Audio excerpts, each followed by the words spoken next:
സദ്യക്കൊപ്പം വിളമ്പാൻ പറ്റുന്ന വള്ളിപ്പയർ മെഴുക്കുരട്ടിയാണ് ഇന്നത്തെ റെസിപ്പി.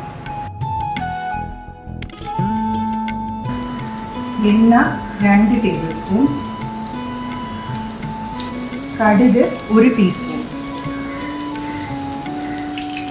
കടുക് പൊട്ടി വരുമ്പോൾ 7 മുതൽ 8 ചെറിയ ഉള്ളി ചതച്ചെടുത്ത് കൊടുക്കുക. 4 മുതൽ 5 വെളുത്തുള്ളി ചതച്ചെടുക്കുക. വഴറ്റി കൊടുക്കുക.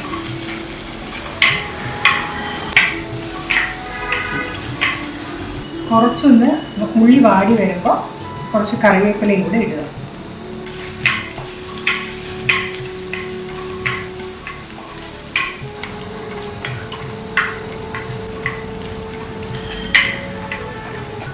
ഉള്ളി ചെറുതായിട്ടൊന്ന് മൂത്ത് വരുമ്പോൾ 1.5 സ്പൂൺ കാശ്മീരി മുളക് ചതച്ചത് ആഡ് ചെയ്ത് കൊടുക്കുക. 1/2 ടീസ്പൂൺ മുളക് പൊടിയും കൂടെ ആഡ് ചെയ്യുക. 1/4 ടീസ്പൂൺ മഞ്ഞൾപ്പൊടി. തീ നന്നായിട്ട് കുറച്ചിട്ട് വേണം ഇത് പൊടികളെല്ലാം ഒന്ന് മൂപ്പിച്ചെടുക്കാൻ. ഇനി വള്ളിപ്പയർ ആഡ് ചെയ്ത് കൊടുക്കാം. ആവശ്യത്തിന് ഉപ്പ്. മിക്സ് ചെയ്ത് കൊടുക്കാം.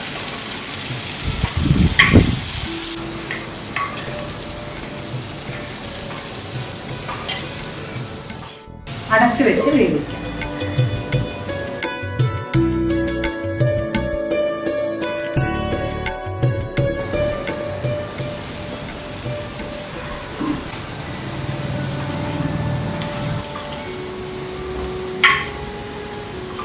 അര കപ്പ് വൻപയർ വേവിച്ചത്, ഉപ്പിട്ട് വേവിച്ചത് മിക്സ് ചെയ്ത് കൊടുക്കാം.